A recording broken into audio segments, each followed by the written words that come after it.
send it.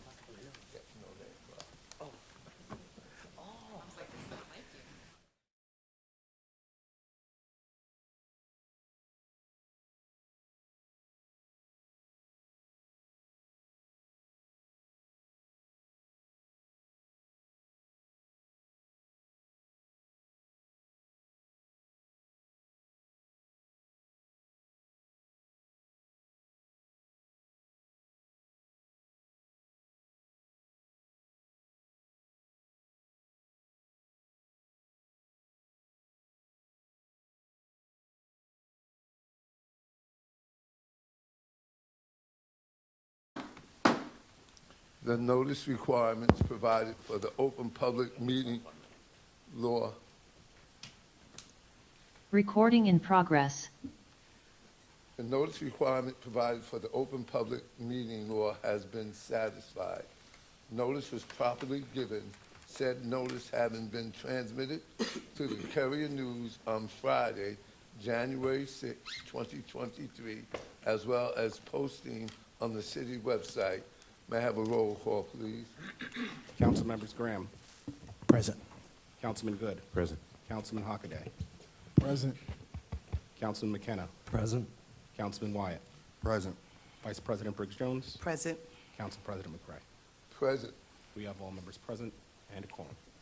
Please rise for the Pledge of Allegiance and remain standing for the invocation.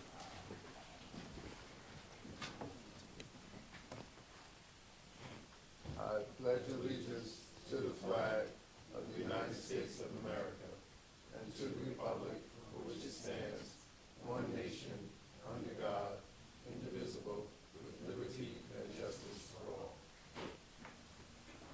Humbly we ask God, giver of peace and the lover of charity, to give the entire family of nations true agreement with his will, and to grant the light of his spirit on all those who work for justice and peace.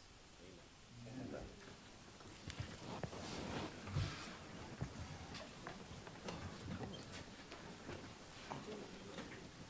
May I have a motion to approve the minutes of the regular meeting of September 11th, 2023? Moved. Second. All in favor? Aye. Any opposed? Any abstentions? We will have a brief moment of discussion by Aliqua.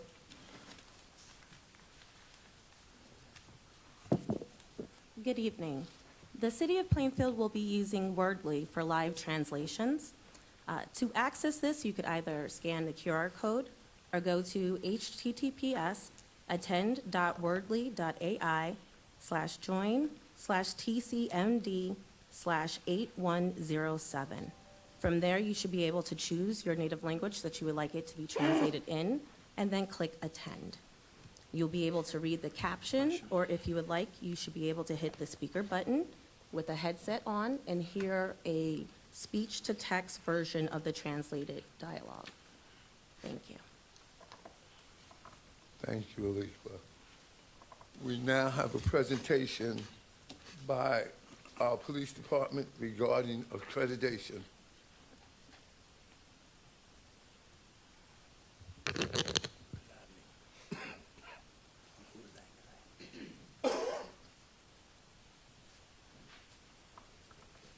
My name is Harry Delgado. I'm here on behalf of the New Jersey State Association of Chiefs of Police and the New Jersey Law Enforcement Accreditation Commission. I've come here tonight to recognize your police department for having achieved accreditation at the state and national level. And if you indulge me for a couple of minutes, I'd like to share with you the significance of the achievement. So the City of Plainfield Police Department has made a commitment to adhering to best practices at the state and national level in a highly regarded statewide law enforcement accreditation program. This program, administered through the New Jersey State Association of Chiefs of Police and the New Jersey Law Enforcement Accreditation Commission, has helped to transparently demonstrate the professionalism and preparedness of state law enforcement agencies. It is purposefully designed to enhance professionalism and transparency in the state public safety system. During these uniquely challenging times and the threat to health and safety, encouraging law enforcement agencies to follow standardized practices and policies is a potentially life-saving and cost-effective investment of time and resources. Accreditation gives an agency a preparedness plan and a verification of excellence. Accreditation status represents a significant professional achievement. in the state of New Jersey is a very rigorous process that requires compliance with 112 standards, many of which require multiple proofs of compliance. In the interest of brevity, I just simply want to share with you something that was purged from the report that is generated after the process. The process might take up to 2 years. That's how rigorous it is. And a report is generated when the assessors come on site to make sure that in fact the police department is in compliance. And so out of that report, I'll share with you something that I believe is exemplary performance from the Plainfield Police Department. Much like many other law enforcement agencies in the state of New Jersey, the Plainfield Police Department finds itself losing valuable resources through institutional knowledge and through rapid attrition. Now, what is really impressive about it is that in spite of that, at the same time, they have developed necessary changes in supervisory techniques and philosophies to address the training needs of a new generation of police officers. Being hired unaccustomed to traditional supervision. That's a challenge that in law enforcement we face when we want to sensitize police officers that go to an academy in a paramilitary environment. And so this agency continues to move its officers away from the warrior mentality to the guardian mentality to better serve the public best interest to training and education. So under the leadership of Director James D. Abney, a high level of competence, leadership, and professionalism is evident in the agency. It is the opinion of the assessment team that the Plainfield Police Department is a highly professional and committed agency which exemplify all of the tenets of law enforcement at the state and national level. Therefore, it's my honor here tonight, on behalf of the New Jersey State Association of Chiefs of Police and the Law Enforcement Accreditation Commission, to congratulate Director James D. Abney, Accreditation Manager Lieutenant William Tyler, the members of the Plainfield Police Department, the Mayor, the Council President, the Council, and those citizens that they so proudly serve for achieving state accreditation, joining a very, very exclusive group of law enforcement agencies in the state of New Jersey that have made this commitment to excellence in policing. So to all indeed, congratulations.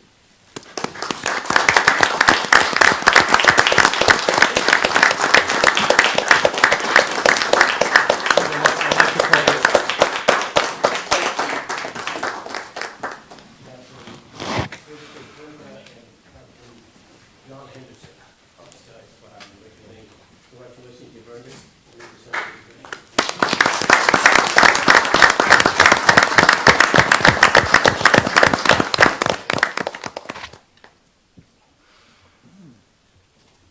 Awesome.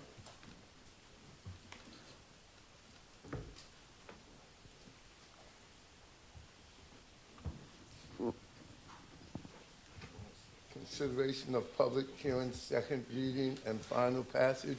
We have ordinance MC 2023-33 and MC 2023-34, which are scheduled for public hearing and final passage for the regular meeting as advertised.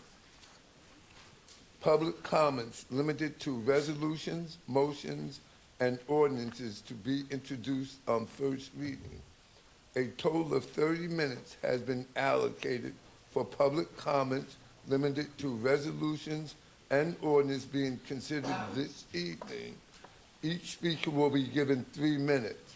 If any member of the public would like to call in for the public comments, please dial 646-558-8656 and enter the meeting ID 938-3643-9534. Dial *9 to raise and lower your hands. This information can be found on the city website as well as the YouTube channel. The floor is now open. Mr. President, while we wait for people to come to the mic, I just wanted to ask a question. Was the Liqua message translated, and is it on the YouTube station? Everything is being translated. If you understood, she said it would be translated. You can hear it on YouTube, and we have a screen right there where Okay. it's also being translated. And you can use your earphones. Thank you. Seeing none in person, is there anyone online? No one online with their hand raised. May I have a motion to close public hearing? So moved. Can I second? Second. All in favor? Aye. Public hearing is now closed. I should see that change. Legislative body, do we have a legislative body, MC 2020, 33, 53, 23 through 359, 23? Do we have a consensus to add these items to the agenda? Council President, will you repeat that? We have legislative body resolutions 35323 through 35923. Motion to move them to the agenda? So moved. All in favor? Aye. Aye. Any opposed? Any abstentions? Okay. Business Administrator, would you please present your items? Yes, sir. We have 5 items for your consideration tonight.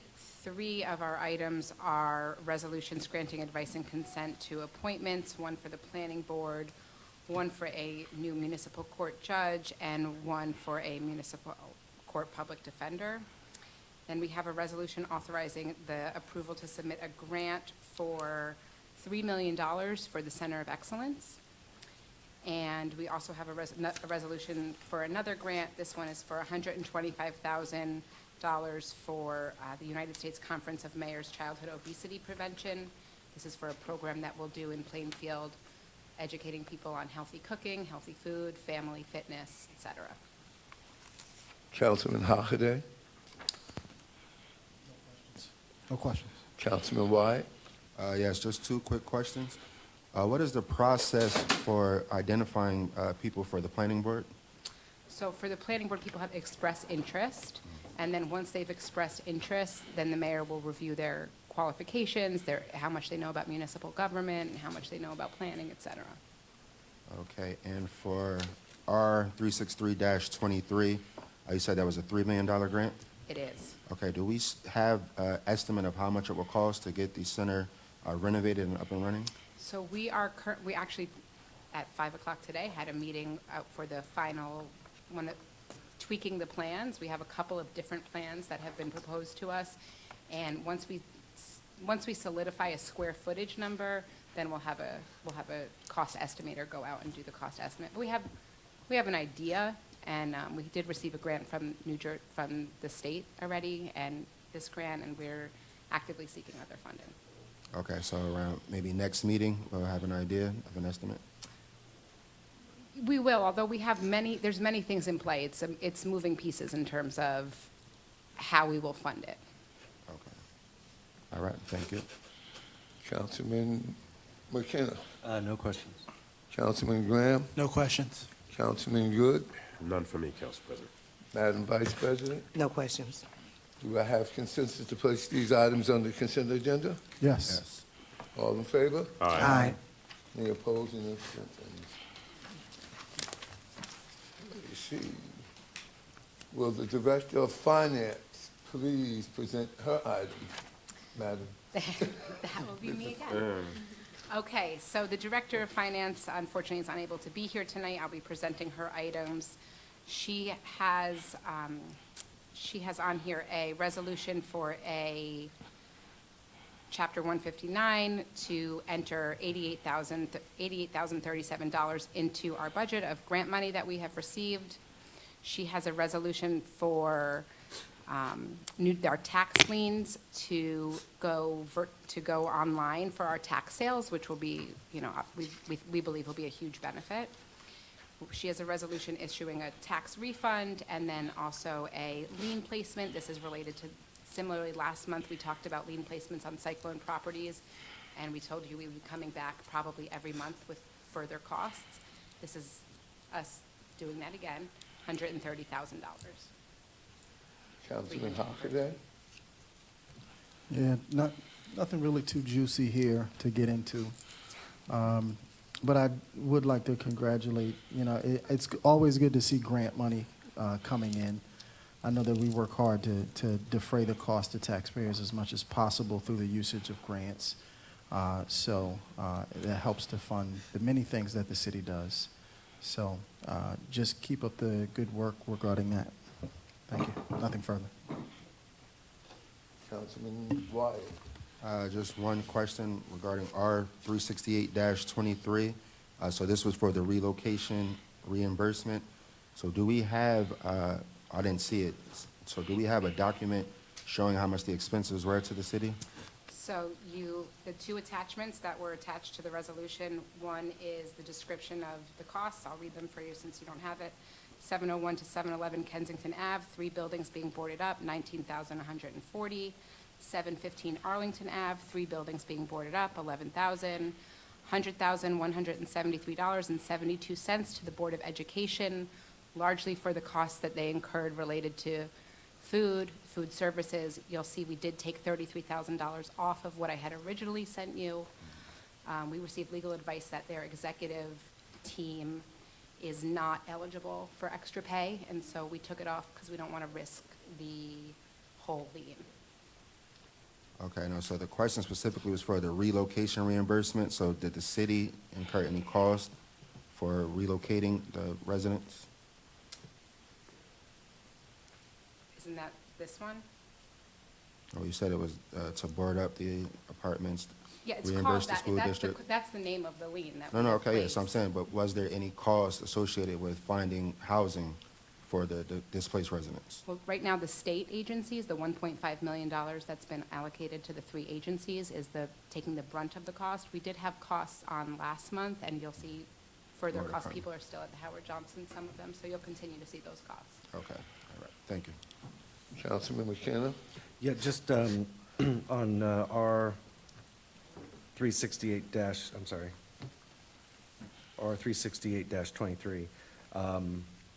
These are like regular municipal liens in that they are primary, and the mortgage holder would get their money after the city gets. Yeah, we're going to get this money if they're, when they sell. Municipal needs always take a priority over. So the mortgage is subordinate to this? And has the mortgage company communicated with the city at all with liens piling up on a property that they have a note on? I've not heard from them. Or I should say mortgage companies. I'm sure there's more than one. All right, thank you. Councilman Graham. No questions. Councilman Good. No question, just a slight, I've never known mortgage companies to get involved with anything such as that with my colleagues. As Just far as a foreclosure. When they want their money. Exactly, yeah. exactly. But none for me, Council President. Madam Vice President. No questions. Do I have consensus to place these items on the regular agenda? The consent agenda? Yes. All in Yes. favor? Aye. Any opposed? Any abstentions? Would the fire department please present his items? We have one item for your consideration tonight, and that is for VMF Construction to remodel and reconstruct one of the bathrooms in the firehouse. Councilman Hockaday? Yes, so it certainly always good to, keep the facilities up to date. I'm sure it's much needed, just spending this money here. What's the condition of the shower and bathroom now? It's the actual original, yeah. From that, what, okay, From- that's yeah. pretty old. So there's a few bids. This is the lowest bid. Yes, that's the lowest bid. You have any reason to be concerned that the lowest bid is responsible and that they can get the work done? Because it is They've significantly done work for us less. before in the past. Okay. Because it's quite a bit less than the other bids, so. Yeah, It's they've done work for us in the past. competitive. All right, no questions. Councilman Wyatt? Just one question. So I know that many of the firefighters are contractors as well. So was there any way that we can look and ask them to do the work for pay? Not at all? No, not that kind of work. Okay. That's going to be extensive. That's going to entail digging up concrete and pipes, and Okay. that's too extensive. Okay, thank you. Councilman McKenna? No questions. Councilman Graham? No questions. Councilman Good? Director Childers, how many times have they done work for this bidder? At least 4 or 5 times they've done projects for us. Have they always managed to have the lowest bid? Yes, that's how they got the bid. Yeah, okay, all right, thank you. Madam Vice President, No questions. do I have consensus to place this item on the consent agenda? Yes. All in favor? Aye. Any opposed? Any abstentions? Would the Director of Public Works please present your items? Good evening, Mr. Council President, members of the council. The Department of Public Works has 5 resolutions for your consideration. R 37023, approving us to receive a $2.6 million grant from the Green Acres for the aquatics park project. Resolution 37123, professional service contract to Panoni, $45,000 for Astor Place and Lehman Place. Road improvements, resolution authorizing 37223, resolution authorizing the water professional service contract to Benoni for East 3rd Street from Berkeley Ave to Terrell Road, $60,000. R 37223, resolution authorizing the water professional service contract to Benoni for construction and design of Route 28, South Avenue, Route 28 from Berkman Street to Terrell Road. And resolution 37423, authorizing lien placements for the clean and lien of 17 properties totaling $13,395.20. Councilman Hockaday?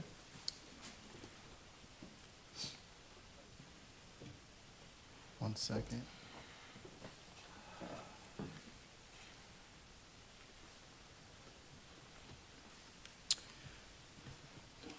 Just again, I see the first one, we're trying to obtain a grant for the Rushmore Ave. Really excited about this.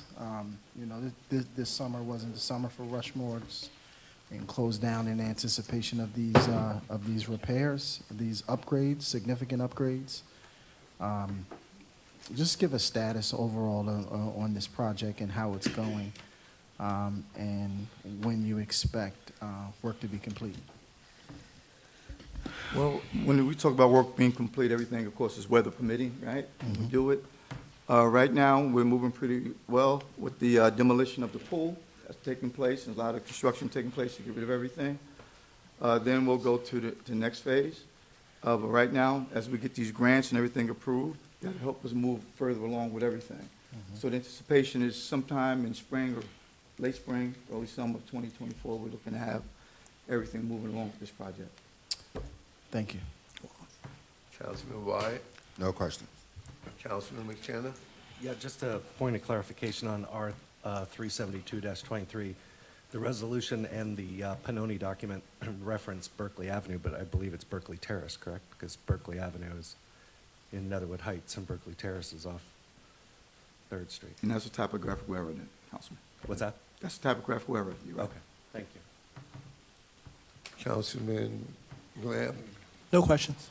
Councilman Good? No questions. Madam Vice President? No questions. Do I have consensus? All in favor?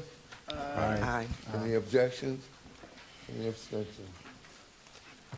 Will the Director of Economic Development please present your items? Good evening, Council President.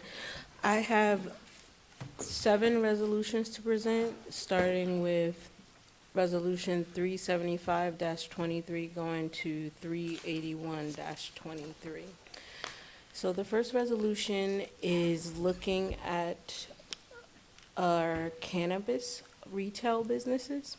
So this is to appoint or to offer a letter of support for our final retail license.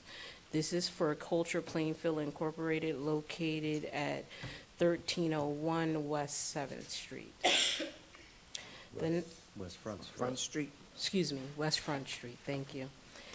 The next resolution is for another letter of support for another cannabis business. This is for cultivation and manufacturing.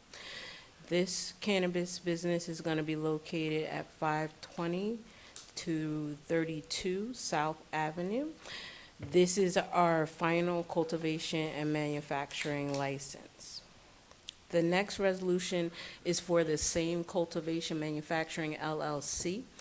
This is to designate the redeveloper at the location of 520 to 532 South Avenue. This is looking to designate the redeveloper as well as to authorize the redeveloper agreement and the land disposition agreement. Included in this agreement would be the sale of city property. The property would be sold for a total of $880,000.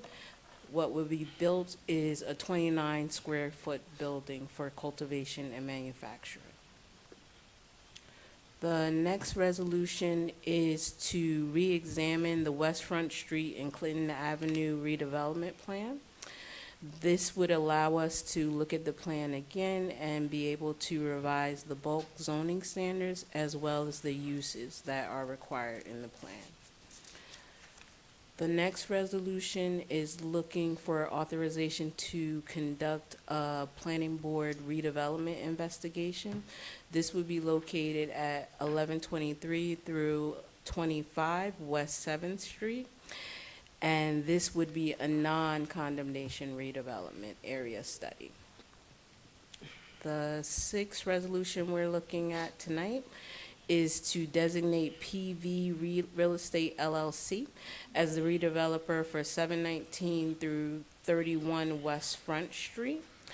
And it would also authorize us to do a redevelopment agreement.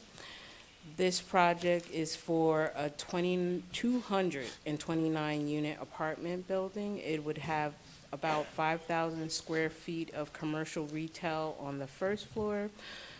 23 of these units would be affordable, bringing that to 10% affordable. There would be a total of 222 parking spaces.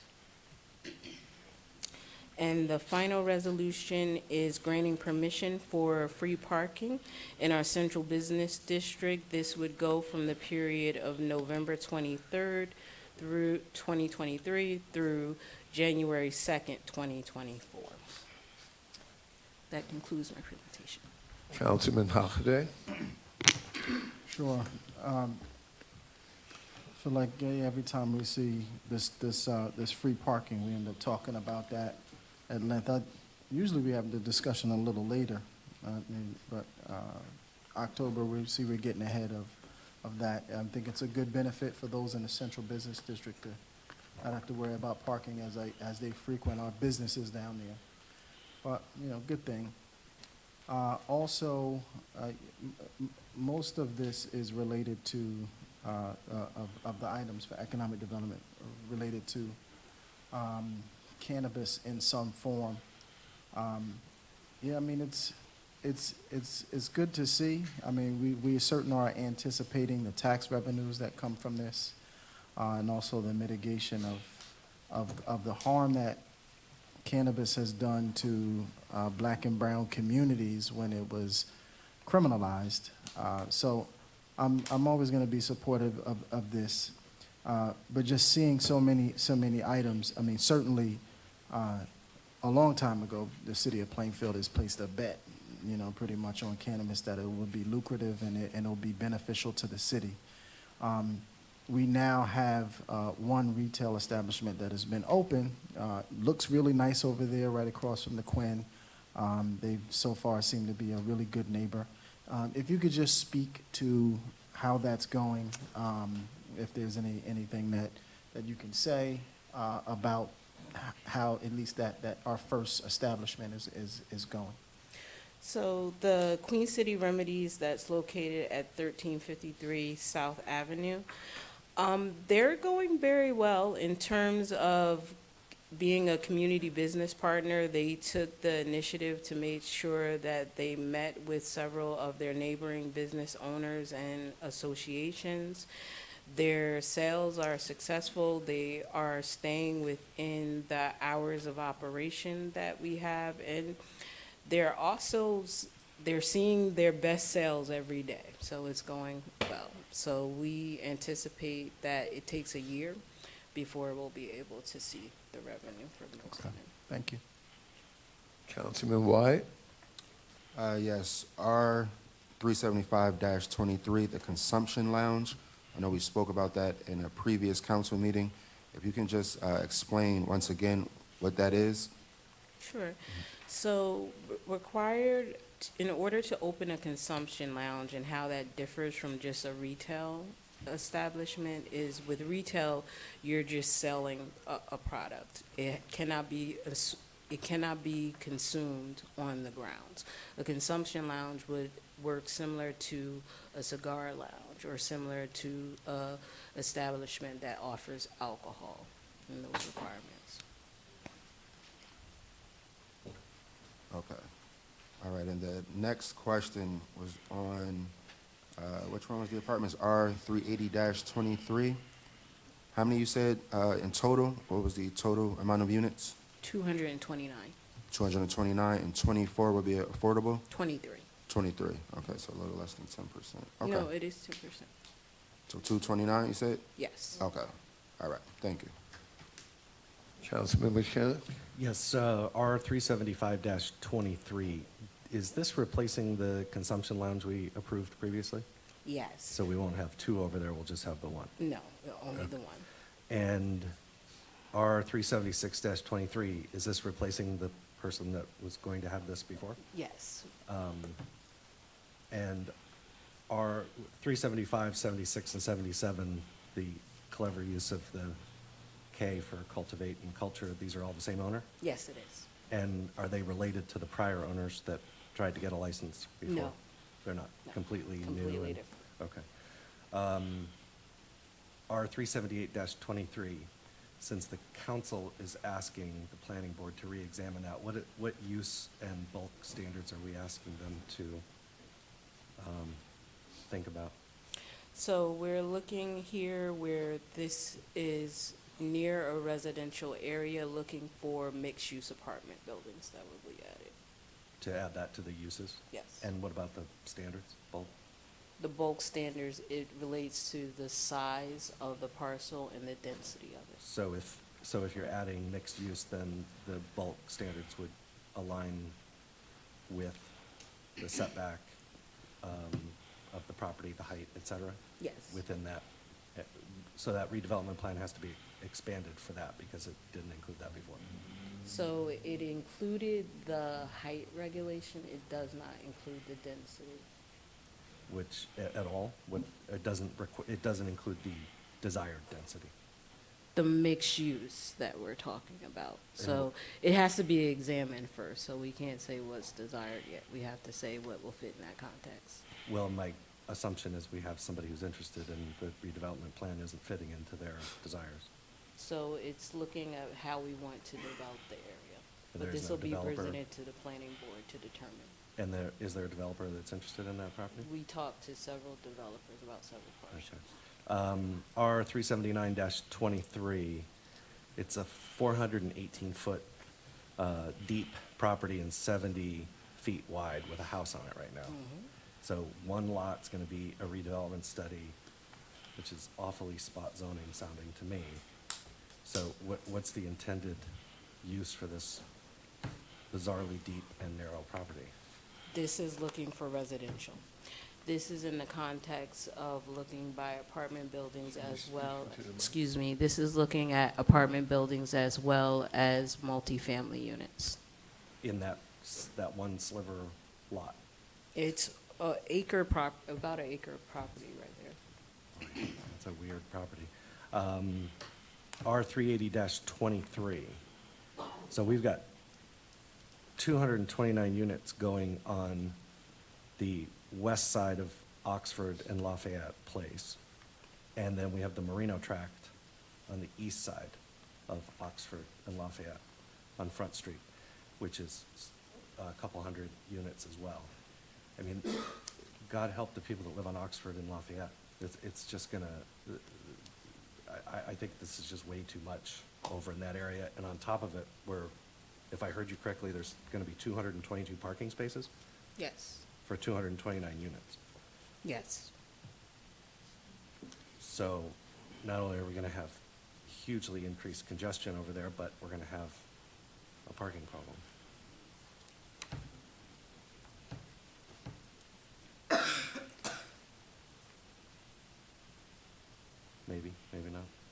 So the parking satisfies our regulation, so we look at that as it was a one-to-one, as well as looking at, you had the EV, so you get a 10% reduction in parking. Yeah, I'm not thinking that it's gonna make any sense over there. But thank you. Councilman Graham? Yes, for the consumption lounge, would the consumption lounge have the same security standards as a dispensary where they need armed security? Yes, Okay, so that'll be a requirement? yes, it's a All right. requirement for any cannabis. It's a requirement for any cannabis business. Sure. And for R 380-23, they will not need a parking variance? Or, say it one more time, please. R 380-23, the 220? Okay, There's no parking variance required Okay. for any of these. and those are my questions. Thank you. Councilman Good? Director Fields, I don't recall if it was ever mentioned before, maybe in the past if it was, and I didn't hear it, but I apologize if it was. Has there been a cap set here in the city of Plainfield of just how many cannabis-related locations will be here? Yes, in terms of classes 1 through 4, we're looking at a total of 6, so this brings us to the end. And then for the retail class, which is 5, we have a total of 8 licenses by ordinance, so we are at the limit. Thank you, Director. The new limit, correct? 'Cause we Yes. extended it. Thank you. That's it for me. Madam Vice President? Yes, a couple questions. R 375-23, you were talking about the consumption lounge. What will be the hours of operation? And will there, and I know you were saying you have, it's only going to be one lounge. Is there going to be another lounge in the future? Or we just going to be having just this one lounge? So- I just have a concern about the consumption lounge. I know you were saying it's like a hookah spot, as you use that for an example, but I just want to know, because if there's only going to be one on the west end, there's going to be something on the east end too? Okay. As of now, we don't have one, and we've used all of our retail license, so this is the one and only that we have in Plainfield. In terms of the hours of operations, I can speak to the retail hours of operations. We've aligned it with the Central Business District, or our retail hours, which go from 8 to 9. Monday through Saturday, and then it goes from noon to 9 on Sunday. In terms of the consumption hours, right now, we will most likely amend our ordinance because we're currently silent on the consumption lounge hours. Thank you. Do I have consensus to place these items on the consent agenda? Yes. Yes. All in favor? Aye. All right. Any opposed? Opposed. Which one? R 378-23, R 379-23, and R 380-23. Okay, all others will be placed.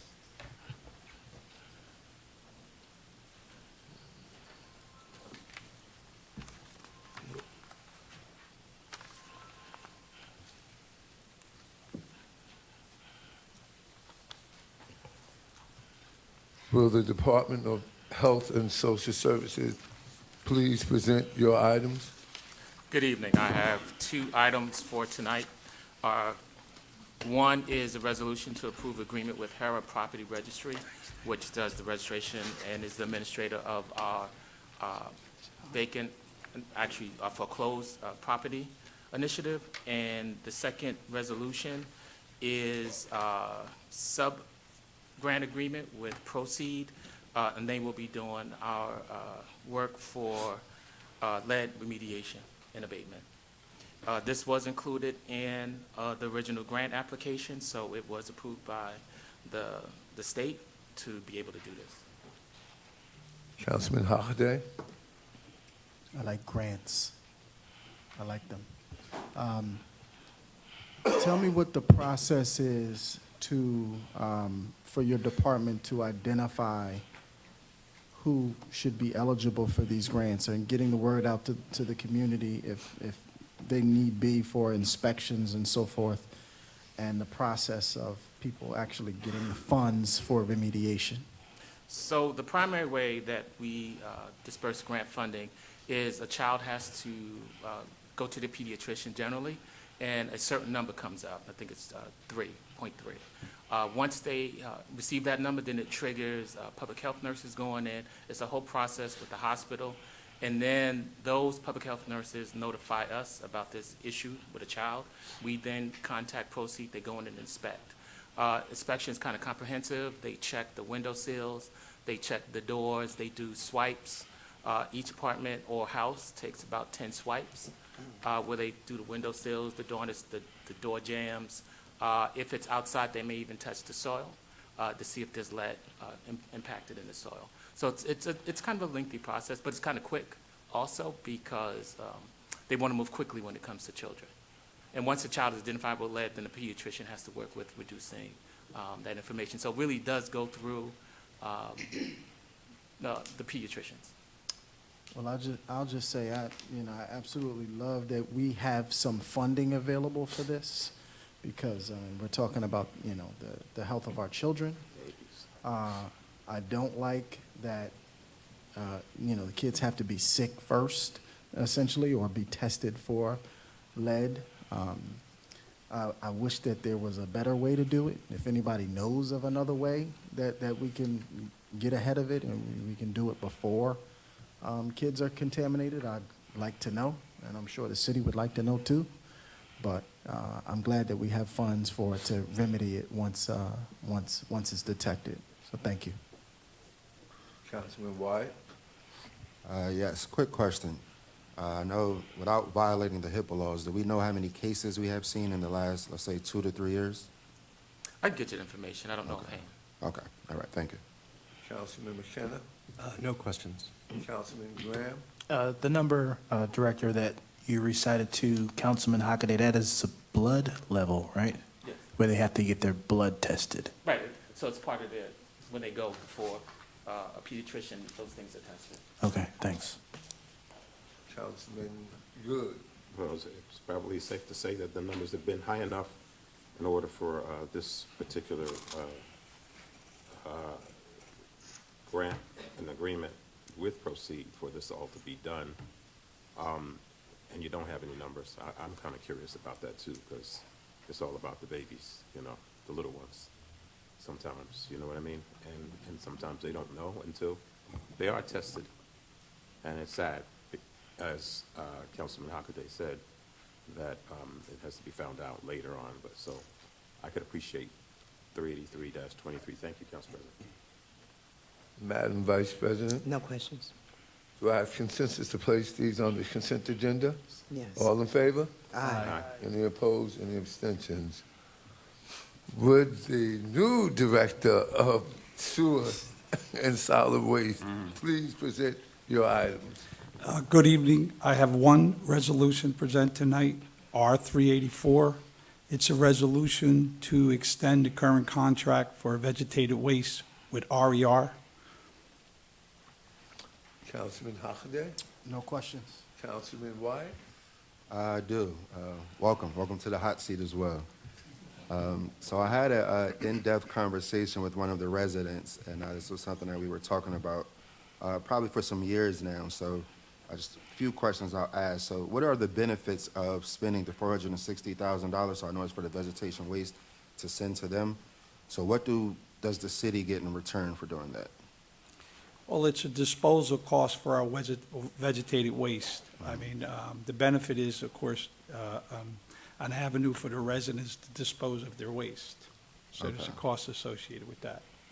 All right, so I asked the question, so it's my understanding that this is the most lucrative part of the process, and under the Inflation Reduction Act, under Biden's administration Green Jobs initiatives, allegedly we're missing out on tons of money. So in the future, is there a way for us to bring this process back to the city of Plainfield? Well, when you say process, it always been, since I started, over 34 years ago, that we always had our disposal processed through a vendor. The process is, I mean, we're always looking at ways to reduce disposal costs, but it's not just a grinding process. It's a very complicated process that will require a lot of infrastructure upgrades that currently we don't have, but it's something that we would definitely look at in the future. Okay, so that was the segue to my next question was, do we plan on investing in the municipal infrastructure so we can start growing this community? Because as from my understanding, this was just a brief conversation.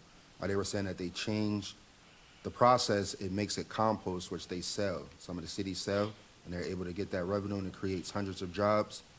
So I know that we would have to invest in the infrastructure in order to take on this. But is this something that the administration is looking at doing? Which was my question. Well, again, we would always look at reducing disposal cost, and if that's something that, like currently, we're not prepared for that, but in the future, absolutely. I mean, as they look into that, there's a lot of initiatives that the federal and state level are looking at. Now, whether or not it's going to be cost-effective at this time is something we would explore. Okay, all right, thank you. Councilman McKenna? I will just add to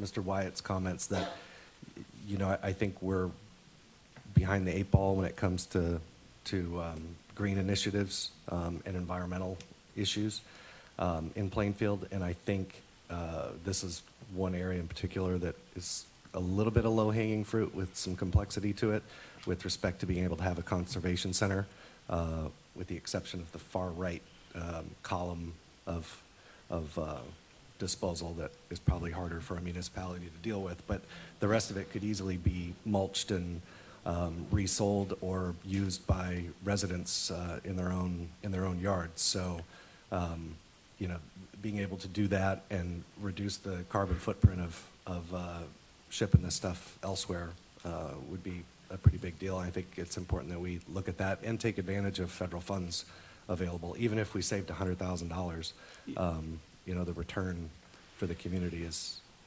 pretty big. And I know it would take a lot of space and a little different approach than we're used to, which is fine. It's not only space, it's also a more complicated process to get it to the grade that would be used for landscaping. It's not just mulching. There's several things that have to be done to get it to that. But again, anywhere we can save disposal cost, we're going to definitely look at, and if we can make those changes and create jobs, I think it's a win-win situation. Great. Thank you, and welcome. Councilman Thank you. Graham? Director, I don't know if this has nothing to do with the resolution here. Okay. And, well, of course, I'll talk to you after the meeting. Thank you. Councilman Good? All I can say is if I could recycle anything at my house that would cut my bill back, I would do that. I'd probably be up all night and all day, but welcome aboard, Director. Thank you. Madam Vice President? No questions. Welcome aboard. Thank you. Do I have consensus? All in favor? Aye. Aye. Any opposed? Any abstentions? Would the business administrator please present the ordinances listed on first reading MC 2023-35 through MC 2023-37? Yes, sir. The first ordinance that I have in front of you for your consideration is an ordinance amending the Plainfield, the PMMA union. And the reason that we'd like to do that is we're going to be adding 2 new titles for 2 new division heads in the newly created Department of Sewer and Solid Waste. Really, they'll be overseeing, one person will be overseeing sewer, and one will be overseeing recycling and disposal.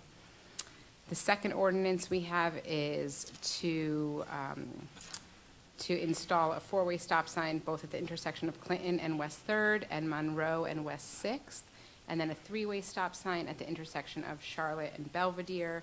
If that sounds familiar to you, it's because we did a 4-way stop there at the other point where the intersection meets maybe a few meetings ago. I don't remember the date. And the third ordinance is You probably remember last meeting, the mayor talked about his plan to increase inspections of rental units, and that we're going to be now going into rental units and inspecting them every other year. This will allow us to, this obviously make sure that every rental unit is compliant with all of our codes, but it also makes sure that we have our pulse on what's going on in the city, because the way that the ordinance had been written prior to this, the certificate of compliance was really up to the purchaser and the seller and the buyer to come forward, tell us, and apply for a certificate of compliance. But this will allow us the authority to go into rental units and, make sure they're up to date on that, make sure that that the conditions are appropriate. And this is also increasing the relocation costs to $1,500, increasing the fines. This is really a fleshed out version of the plan that we brought to you last month. All right. Do we have a consensus to add these items to the voting meeting? Questions? Yes. You Question? had questions on this before? This is just the set first reading. Why don't we just ask the question? Yes. Go ahead. With respect to 2023-37, is there a way you can work with Health and Social Services to identify a way for inspectors to do a preliminary swab for lead when they're doing the inspections that would not necessarily be finite, but would alert for a potential issue to then bring in people that do, or to have the property owners remediate? I'm following what you're saying. So, yes. However, there's new legislation that has recently come out that's requiring us to go and do that anyway. So we have to go inspect all of our units for lead proactively by July of '24, and we're currently trying to contract with somebody who can provide that service for us. So concurrently to this, we will also be doing that. It's now become the law. Okay, so that answers Yeah. Councilman Graham's. Thank you. Councilman Graham? Yeah, for the rental inspections every year, for the tenants that receive funding from DCA or Section 8, they get inspections once a year, and City of Plainfield is going to inspect on top of that. Every other year. Every other year, the City of Plainfield is going to inspect on top of those inspections as well? Correct, because as we've seen, we'd rather have our eyes on what's going on than rely on somebody else. Right, because I think Section 8, the landlord doesn't get funding unless the apartment passes inspection, and... Correct, but not all of their tenants have to be Section 8 tenants, right? Right, so for the apartments that are registered, I guess if you register an apartment, you don't have to disclose whether or not how your rent is being paid if it's... Right. Okay, all right. Councilman Good? None for me, Council President. Councilman Hockaday? None. Councilman Wyatt? Yes. Can you repeat the portion where you said it was up to the buyer and seller to report with a certificate of occupancy? So we're not talking about the certificate of occupancy, we're talking about the certificate of compliance. Of compliance, okay. All right, so, and you said when the property changed hands, it's up to them to come forward. When the and give property their changes information. hands, they need to come forward, fill out the application, and then within X amount of days, the city goes out and does the inspection. Okay, so I'm just thinking now, so when a property changes hands, that information, the deed, it comes from the county to the tax assessor's office, which should be disseminated through other departments. So, and I believe the software was using was Mitchell Humphrey, so is every department not getting that information once the property changes hands? That we're not getting that information, and in fact, this is the way for us to collect that information. Okay, so the tax assessor gets the information, the tax collector, The tax assessor and the tax collector are in communication to make sure that they're billing for the correct amount. It's not citywide information that's just going out every month. okay, so code enforcement also received that information. I'm not sure that they do receive that information, I don't know that. So how do they know who to reach out to when they have to give a violation and send it to the correct address? Well, they know, well, as we've seen, they don't always have the correct address. They don't always know who the owner is. Okay, so, well, maybe we just need to look at where the administration needs to take a look at. If we have the information in-house, if the tax assessor and the tax collector have it in the same building, then it should be a way that that information is shared with every department that needs it. I hear what you're saying, but that won't be necessary because we're going to be going into every unit every other year. Okay, all right. Madam Vice President, No questions. do I have consensus to add these? Yes. Yes. All in favor? Aye. Any opposed? Any abstentions? We now have a motion for a 5-minute recess. Moved. Can I get a second? Second. All in favor? Aye. 5 minutes. Recording stopped.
May I have a motion to return to, So moved.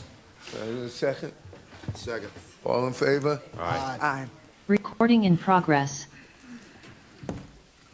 If any member of the public would like to call in for public comments on the ordinance being, please dial 646-558-8658, enter the meeting ID 938-3643-9534, dial *9 to raise and lower your hand. Madam Clerk, please read MC 2023-33 by title and further certify that the ordinance has complied with all statutory publication requirements.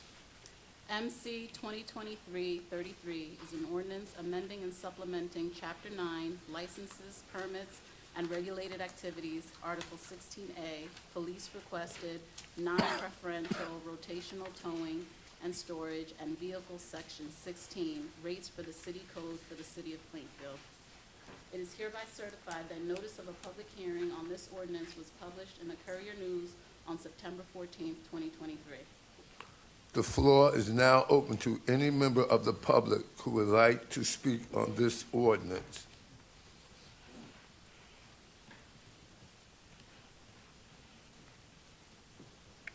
Seeing none in the gallery, is there anyone online?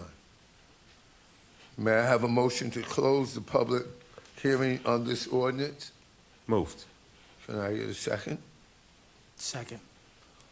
All in favor? Aye. May I have a motion to adopt this ordinance on second reading and final passage, and if adopted, the ordinance shall be published as required by law? Moved. Can I get a second? Second. May I have a roll call, please? Council members Graham. Yes. Good. Yes. Hockaday. Yes. McKenna. Yes. Wyatt. Yes. Vice President Briggs Jones. Yes. Council President McCray. Yes. This ordinance has been adopted on second reading and final passage. Madam Clerk, please read MC 2023-34 by title and further certify that the ordinance has complied with all statutory publication requirements. Mr. President, I'm sorry to interrupt you on this ordinance, but Mr. Michello informed me that this was supposed to be tabled because the modifications that it's proposing are not de minimis. It needs to go back to an initial reading and then a second reading. So for 2023-34, yes. Any objections? Is the content changing? Yeah, and the modifications aren't minor. He felt that they were substantial, so it needs to go back to. To a first reading? That's correct, yes. Thank you. But it technically, are you saying it's already on the first reading with the last resolution? Okay. Right, Or ordinance, yeah. Thank you. that's correct, yes. Okay. So we need a motion. Huh? We need a motion to table. Yeah, I have a motion to table. Moved. Second. Can I give a roll call? Council members Graham. Yes. Good. Yes. Hockaday. Yes. McKenna. Yes. Wyatt. Yes. Vice President Briggs Jones. Yes. Council President McCray. Yes. It's been tabled. Thank you, my apologies for interrupting. Public comments limited to resolutions, motions, and ordinances to be introduced on first reading.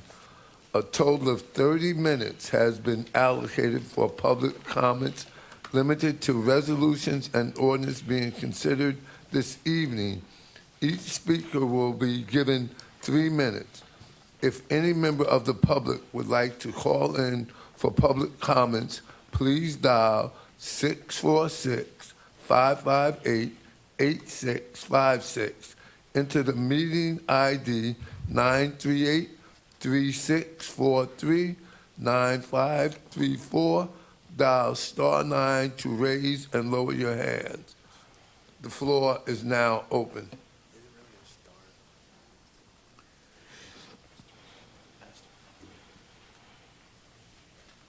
Nancy Pivar, 1129 Myrtle Avenue. I'm here to speak on R 375-23. I object to the consumption part of this license. I know that nothing I will say will change anybody's mind, but it took people in this neighborhood where I have lived for all my life, years, to clean up that corner. And now, this, in my mind, is a step back. The city subpoenaed me and one of my Myrtle Avenue neighbors many years ago to appear before an administrative law judge in Newark to help get rid of a liquor store in that neighborhood. We appeared on behalf of the city. We appeared on behalf to help the police department. Now I wonder why I even bothered to take the day off from my former job, and why I almost feel like I need to pay them back for the court leave that they gave me. I came in late tonight because I was at a community event, and I heard that all the retail licenses have been given out, and that this is probably the only consumption license. If you don't know what the hours of the consumption hours are, what are the rules for consumption? I use that corner every day, so do a lot of other people use that corner every day. And I fear that people are going to be consuming out on the street corners like they used to do. We protested, we marched. That corner had prostitutes. It had everything down there. There was a murder down there, and now you're going to put a consumption license down there for cannabis. I just feel that it's a little bit of hypocrisy and hypocritical, and I really wonder why I even bothered to take the day off of work and be subpoenaed by the city of Plainfield to go testify against the liquor store owner. Thank you very much.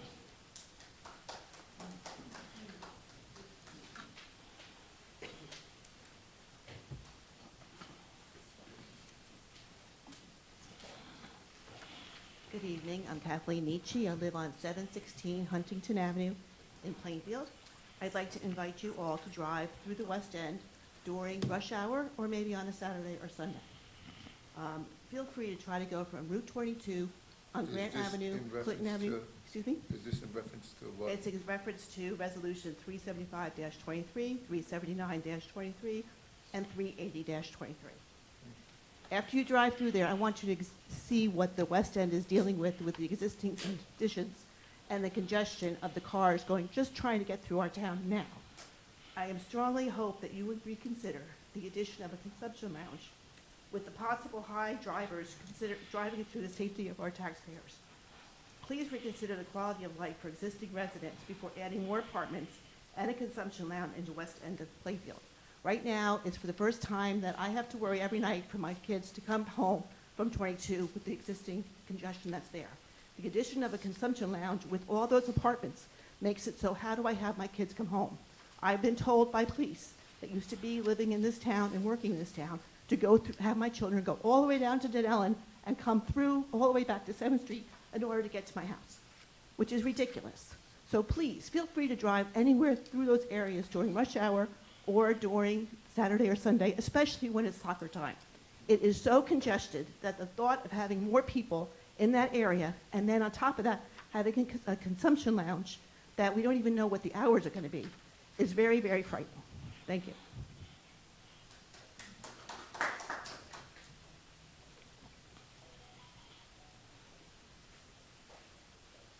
Richard Loosely, 310 Hillcrest Avenue in Plainfield. I'd like to address the council and administration about something I think the city of Plainfield can do to help the residents be informed about the New Jersey Anchor Program. This is not the time for that. It's not general announcement. No. I made that mistake 2 months ago. The paper's coming later.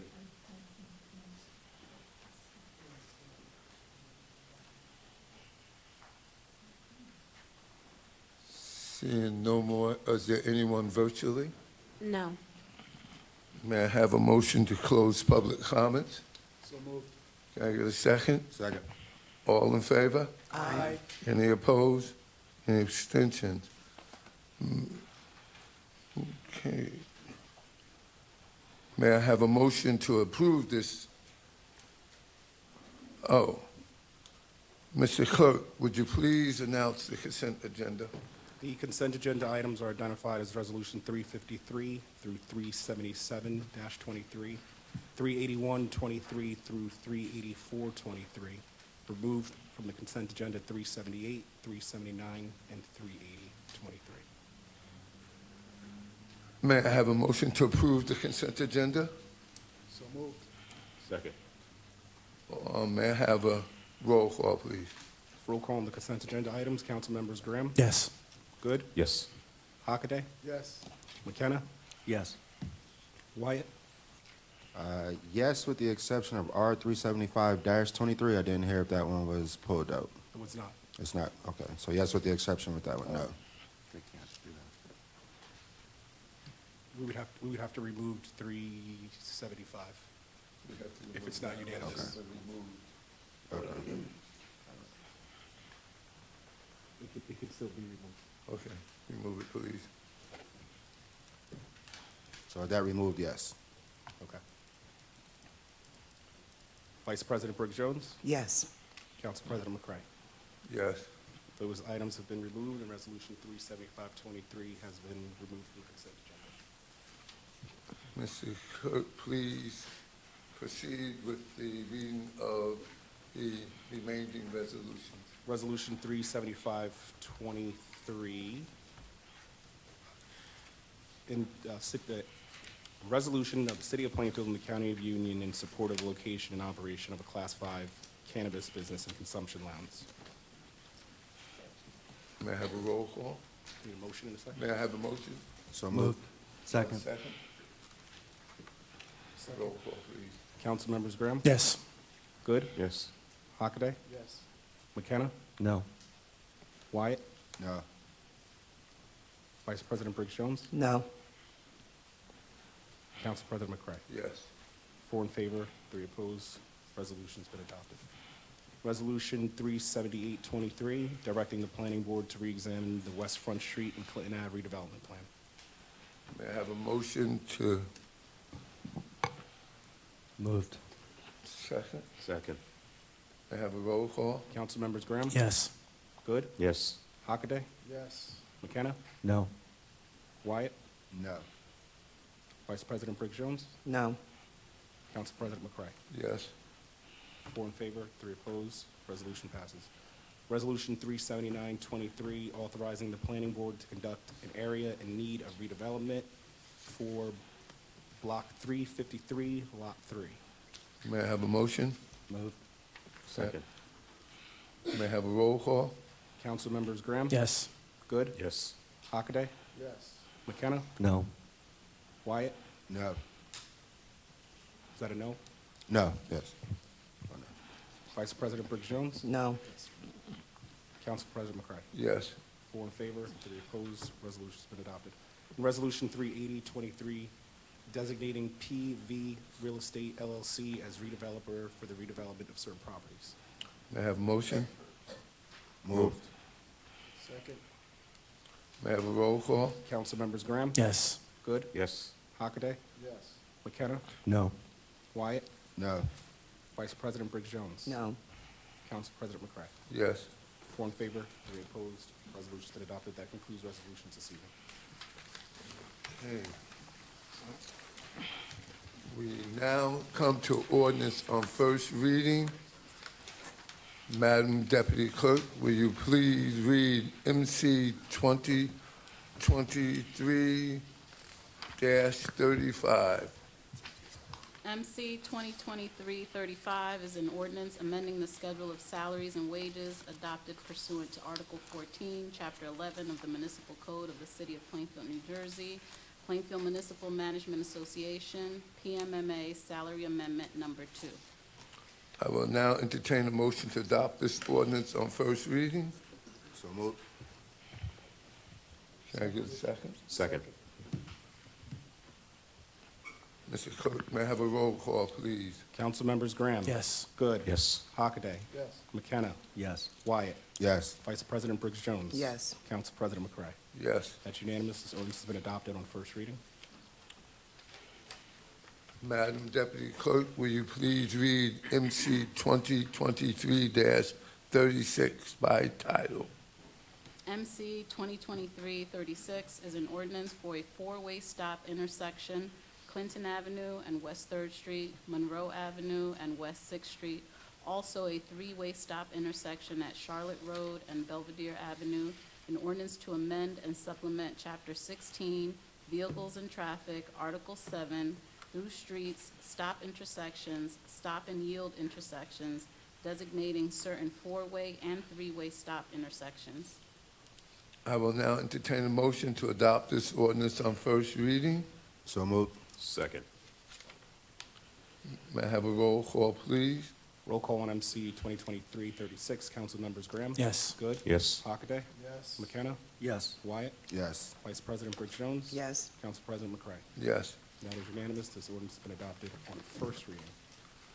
Madam Clerk, will you please read MC 2023-37 by title? MC 2023-37 is an ordinance amending and supplementing Chapter 6,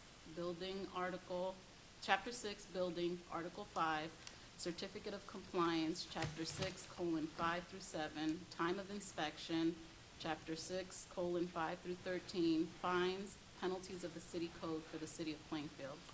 I will now entertain a motion to adopt this ordinance on first reading. So moved. Second. Mr. Clerk, may I have a roll call, please? Roll call MC 2023-37. Council members Graham? Yes. Good? Yes. Hockaday? Yes. McKenna? Yes. Wyatt? C. Vice President Briggs Jones? Yes. Council President McCray? Yes. That is unanimous. This ordinance has been adopted on first reading. That concludes ordinances on first reading for this evening. Thank you, Mr. Clerk. We now come to general comments. A total of 60 minutes has been allocated for all public comments to be presented. Each speaker will be allocated 3 minutes. If any member of the public would like to call in for public comments, please dial 646-558-8656, enter the meeting ID 938-3643-9534, dial *9 to raise and lower your hand. The floor is now open.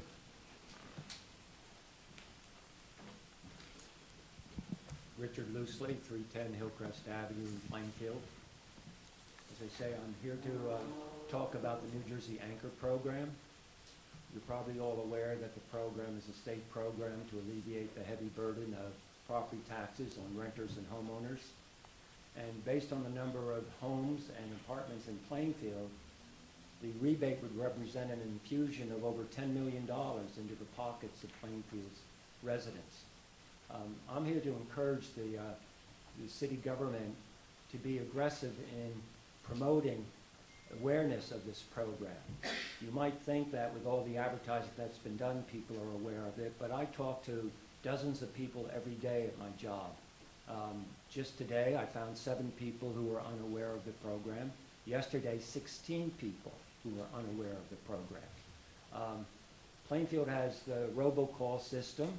Perhaps a message could be crafted in Spanish and English to be sent out, maybe even monthly, October, November, and December until the end of the program, informing residents of the availability of applying for their rebate.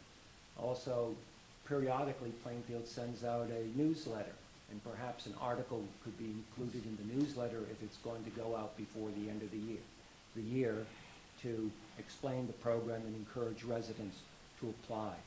I know some residents are hesitant to apply because they think this would involve a government intrusion into their lives, that they're divulging too much personal information.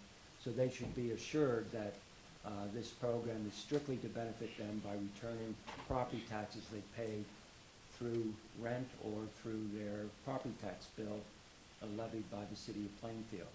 And I think Plainfield residents would be very glad to receive, more than $10 million in rebates.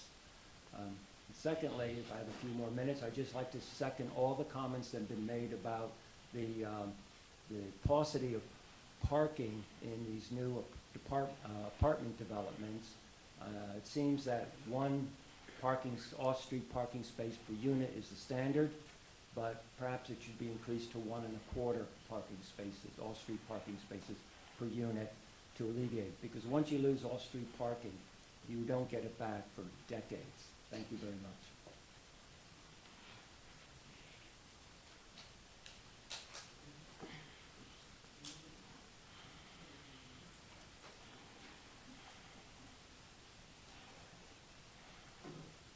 Nancy P. of our 1129 Myrtle Avenue. I just need a clarification. You tabled MC 2023-34 on second reading, and then on first reading you have 2337. Are they? Is 37 taking the place of 34? And is there a does there has to be a parliamentary procedure to take the other one off the table or to rescind that 34, because you tabled that one and now you're replacing it with another one? I don't know. I don't know the parliamentary procedure, but it just seems that you're switching one for the other and it's not clear because one's still on the table and one's now out there on the table. And my other comment is some of the four-way stops I think are pretty good, but I myself have been caught twice on the one on West 3rd and Plainfield Avenue where there's a three-way stop sign. At least twice I've been caught in, people have been caught in the middle of the intersection because of the traffic light at 4th Street, because the traffic gets stacked, and then nobody knows what they're supposed to do, who goes first, who goes second, who goes third. So somebody might want to take a look at the timing of the light.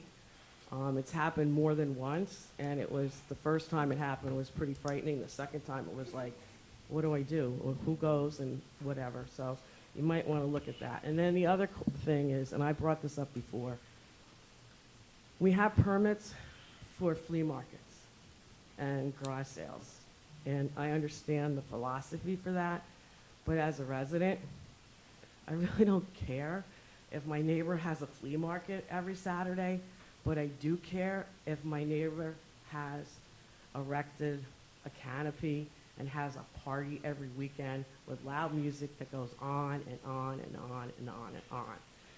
So I think at some point we need to look at an ordinance about permitting parties, because people are erecting canopies, and I don't believe that that's allowed. I think the fire department is supposed to inspect.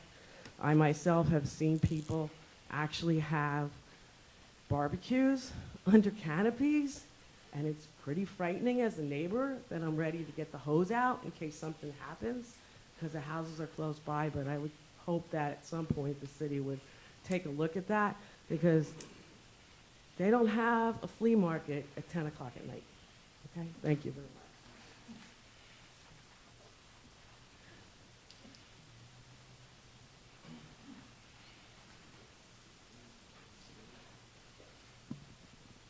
Marie Ann Sari, Watchung Avenue. Sports hunting is violence. Feeding stations, baited for months, support increased numbers of deer and other wildlife, all at taxpayer expense. It then leads to complaints about deer and wildlife being attracted to the food. Our parks are not forests. Danger to residents is increasing each year as this program gets sloppier. This administration has allowed lethal weapons in the hands of people who get no background checks. Locations are kept secret, so they're in trees we don't know where while the parks are open. No license or background check is needed to buy, own, use, or carry the brutal crossbow. Last year alone saw 3 deer, that's only the one seen, wandering through residential areas with arrows sticking out of them. One buck was found dead on a Saturday morning with an arrow in him. He likely died a very painful and protracted death. A razor-sharp arrow was found on Madison Avenue property last year, right in the front. Anyone could have picked it up. Children walked to school. This is not a box cutter. It makes a box cutter look like rubber. We're talking razor-sharp arrows. The administration must give approval for this to happen. The county has stated that, so we can't blame the county. The county is waiting for you to say what you said before. Plainfield will not participate in this inhumane and ineffective and totally unsafe practice. Let's enjoy our parks. They're for enjoyable, peaceful recreation. Thank you. Please consider it.